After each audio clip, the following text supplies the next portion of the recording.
नमस्कार दोस्तों, क्या आप जानते हैं कि भारत में एक ऐसा मंदिर है जो 12 ज्योतिर्लिंग में भी शामिल है और 4 धाम यात्रा का भी हिस्सा है। एक ऐसा पवित्र स्थान जहां भगवान श्री राम ने स्वयं भगवान शिव की पूजा की थी, जहां आज भी 22 पवित्र कुओं का जल लोगों को हैरान कर देता है। आखिर इस मंदिर का क्या है इतिहास, इसे किसने बनवाया और इसके पीछे कौन कौन से रहस्य छिपे हैं, आइए जानते हैं भारत के सबसे पवित्र शिव मंदिर में से एक रामनाथ स्वामी मंदिर की अद्भुत कहानी। तमिलनाडु के रामेश्वरम जगह पर स्थित है यह मंदिर भगवान शिव को समर्पित है। बंगाल की खाड़ी और हिंद महासागर के संगम के पास बना यह मंदिर सदियों से करोड़ों श्रद्धालु की आस्था का केंद्र रहा है। यह केवल एक मंदिर नहीं बल्कि भारतीय सांस्कृतिक इतिहास और रामायण से जुड़ा एक जीवित तीर्थ है। यही कारण है कि हर साल देश विदेश के लाखों श्रद्धालु यहाँ दर्शन के लिए आते हैं।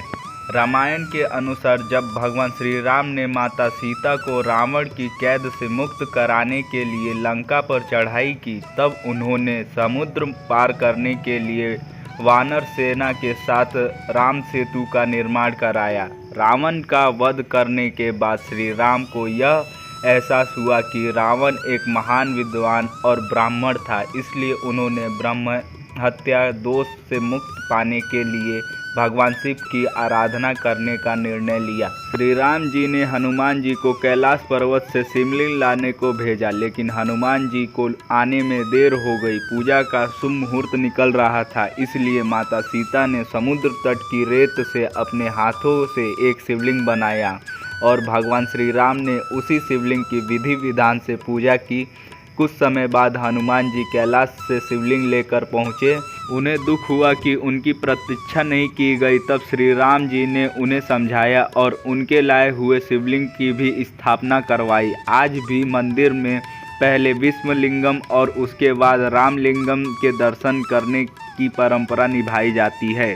धार्मिक मान्यता के अनुसार मूल शिवलिंग की स्थापना भगवान श्री राम ने की थी, लेकिन वर्तमान मंदिर का निर्माण कई राजवंशों ने अलग अलग समय में कराया। सबसे पहले पांडव राजाओं ने इसका निर्माण शुरू कराया, बाद में जाफना के राजाओं और विशेष रूप से सेतुपति राजाओं ने 12वीं शताब्दी से 17वीं शताब्दी के बीच इसका विस्तार कराया।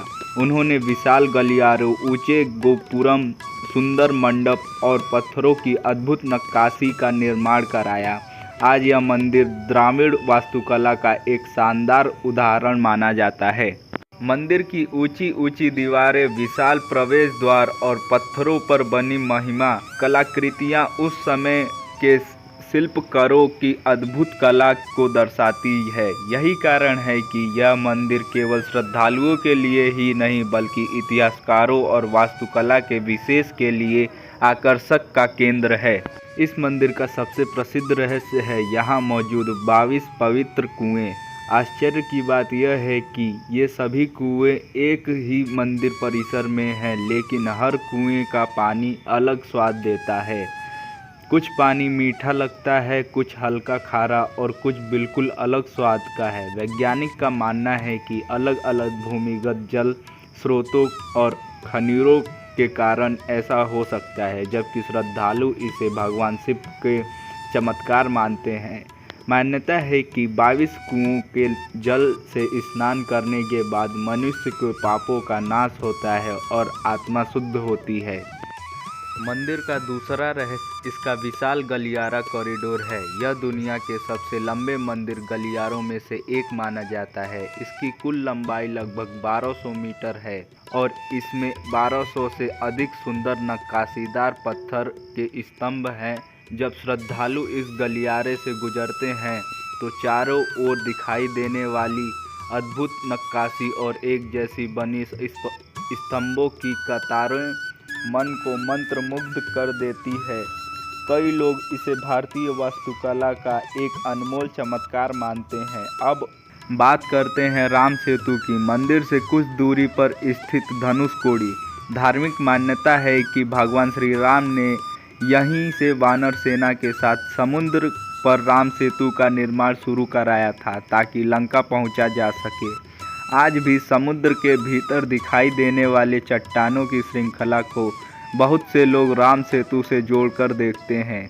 यही कारण है कि रामेश्वरम का महत्व केवल एक मंदिर तक सीमित नहीं है, बल्कि यह पूरे रामायण काल से जुड़ा हुआ माना जाता है।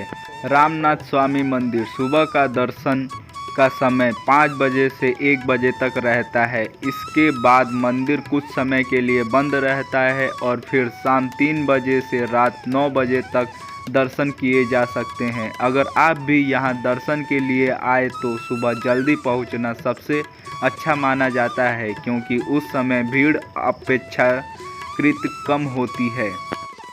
वीडियो देखने के लिए धन्यवाद। अगर आपको यह वीडियो अच्छी लगी हो तो एक लाइक और सब्सक्राइब जरूर करें। धन्यवाद।